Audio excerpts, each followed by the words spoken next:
Welcome to No Compromises, a peek into the mind of two old web devs who have seen some things. This is Joel. And this is Aaron.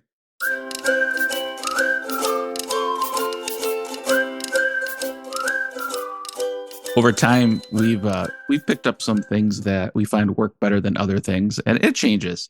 And one of those areas that we were talking about recently has had to do with a particular environment set up for testing. And we used to. I'll get specific here, and we can get into the conversation. Actually, you Yeah. think I can interrupt for just a second? You said something that I found really interesting. Okay. Is we do the best we can basically, Yeah. but that changes. Yeah. And I think before we go on, we should admit that like at this current time, and at the current time of all the podcasts that we record, whatever we say is our best interpretation, our best guess of how to move forward. Is that like a disclaimer for all No, of the no. Well, no, because what I was thinking about is like, what if, now that we've been doing this for a while, like, what if Mhm. there are some things that we have changed our mind on? Oh, Do we have to like be quiet about that, or can we record another podcast and let people know that, hey, whoops, we yeah. learned something new, and so that's the point of this is saying that at this time, this is our best understanding of stuff, and that's actually healthy, and that's what normal for all programmers Yeah. is is we got to make sure that we're always constantly learning and stuff like that. And I think it's very dangerous to fall into this sort of thing that like whatever you know now is the best way of doing it. It's the best way with all the information available and Sure. with the way that you've synthesized it at this time. Yeah. Because some people just get locked into stuff. I know I have. Oh, You yeah. get locked into a certain idea and then you just don't let go. Hmm. Yeah. And I think sometimes we even preface it too, because some of these decisions are contextual to your project and your team and different things too. But that's a good point. And I am personally always happy to share something new I learned because it's a constant thing. So I don't feel shy about that at all. So, all right, good aside. Getting back to the particular topic though is testing. And so when we run our tests, you have a different environment available to you. You can set it up different ways. We use PHP unit.xml to set up environment and other different settings that we want to change. But one is the queue driver. And so, going back a few years, we would typically set that to sync in the testing environment because we don't want it to like get queued up into Redis or something like while the tests are running. That's a little weird. So sync felt like a good alternative. And Mhm. recently we changed our mind. We said, you know what? I think null is actually a better queue driver. And so I wanted to kind of talk through that decision, how we reached it, and what benefits we found on today's episode.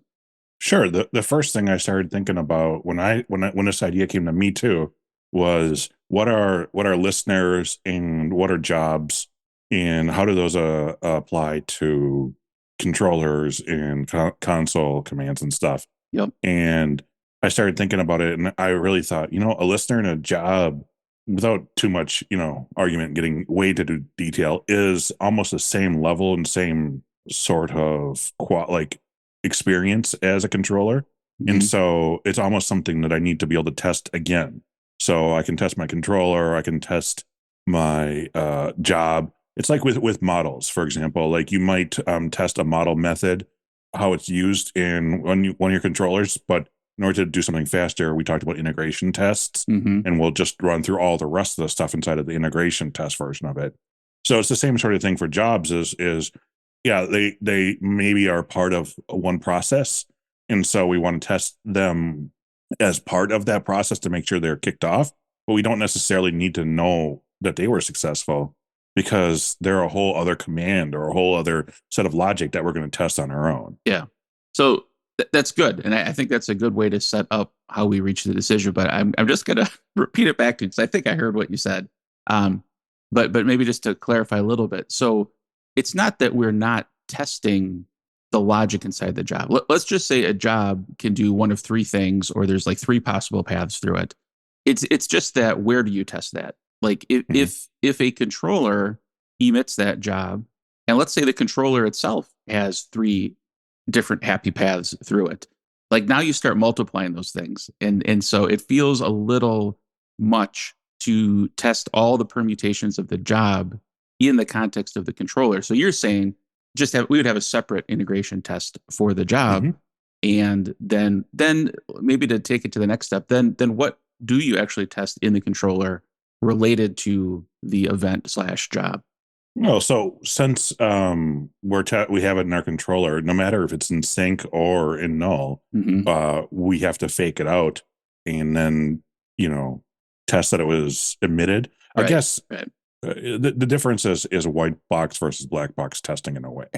So this is getting kind of deep, but the point is like you might write tests differently based off of if you know how the code works and you can trust what you can read. Now that's Mm-hmm. a really slippery slope Mm-hmm. because then, well, if you can read it, why you need to test it and all that kind of stuff, right? Yeah. But in this case, it's almost there's actually a little bit of a difference is when we do our feature based testing, we're supposed to look at what the incoming data is and what the results are, and you're not necessarily supposed to understand the interiors of it. You're testing the start and the end, and the reasonably certain that if your code is correct, your start and end will always be the same thing. Mm-hmm. And so that's the point of the test. So really, when you're running jobs and queue listeners and stuff in sync, you don't necessarily even test that they exist. I mean, you might fake them out or whatever, Right. but really, what you're going to test is that the result of what they did is done. And so you have a benefit of like you don't necessarily need to know that there's a job in there, or if it's a black box test, you wouldn't know that someone issued a job. You Mm-hmm. just know that after this is done, at some point, all these things happen. Yeah. Whereas if you know a little bit more about the code, you can say, well, I know that a job is kicked off. I don't know necessarily what happens in there, but that's fine because I don't need to know. All I need to know is that this job gets kicked off with the proper parameters. And so Ah. then you can sync that. Yeah. I'm sorry, I'm sorry, you can put that in null queue and you can then assert that that was kicked off in that sort of thing. But you don't have to go further on down that whole chain of understanding what the job's end result is. Right. And I like to visualize things in my head, especially as it pertains to how Laravel works internally. And so I'll kind of share my mental model of how this works. So when you say event fake, right, all that's doing is it's intercepting anytime an event is dispatched and tracking it in internally for your test for later test assertions. Yeah. So if you event fake, regardless of what the driver is, null, sync, Redis, whatever, it's never going to be put into that configured destination. The fake is going to prevent it. And the destination, the what I'm calling the destination, Q equals null, Q equals sync, is if you don't fake it, where would the framework deliver that event to be processed by some listener or some other thing happening? Yeah. And so they're kind of two different things. And I think that might be, if you don't have that mental model, it might be a little confusing. Like, well, if I fake it, like, what does it matter what the driver is? Well, that's the point we're making is the driver is important for those scenarios where you're not going to fake it, but you don't want it to run because it's not the thing you're testing right now. Yeah. And the examples that we use in a lot of our projects only have maybe one event and listener wired Yeah. up, Yeah. or not total in the project, but like event to listener is a 1-to-1, or maybe there's Yeah. just a It's single most, job or something like that. This becomes more important when event maybe has 4 or 5 listeners on it, sure. and maybe you're going through a loop of things and you're issuing 27 different jobs on something. Then this becomes much more important. Mm-hmm. Yeah, that's a good distinction. I've heard some developers just don't like events in general because it is sort of this. It gets complicated fast, and so we try to strike that middle ground. Not to get off topic here, but to not just fire events for the sake of like decoupling logic. Like that's not the mechanism. The events are used for a very specific thing. Either we're tapping into events Laravel itself is already emitting, so we can customize some behavior or extend some functionality, or it's just something when a user is hitting a controller, we wouldn't want them to have to wait for the results of that job to run. Like sending an email is maybe one example. Mhm. One other thing, just I know this wasn't the driving force, but looking back at our discussion on it, it also can affect performance of your tests, right? Like so, Yep. in the scenario of sync, maybe nothing bad would happen if those jobs run. Like it's not going to affect the reliability of our test. It's not going to do anything bad like that. But even if it takes, half a second or something for that job to run, like why add that to your test? Like test, I don't think anyone has ever said, "Oh, my tests run too fast." Like it's just so it's another reason why when we look back on this decision, say, you know what, that made a lot of sense. Set it to null. Doesn't prevent us from faking and asserting, but it does free us up when we're exploring multiple happy paths, through a controller to not always have to worry about the event if they're not relevant for every happy path. And that speed definitely is affected for, let's just say there was an observer on a model Mm-hmm. and you're creating a model and the observer is set up in your application that it creates 100 child records. Oh, okay. And that's what you want to have happen. And normally maybe in your application, it happens in a queue. So the user never sees that it takes, does 100 more queries. But it does. And so now let's just say you're running through all different ways that this can be created, validating stuff, all these different Yeah. things. In the background, it's creating this 100 models each time that you don't need because you tested it once and you know it's going to happen if it's ever created.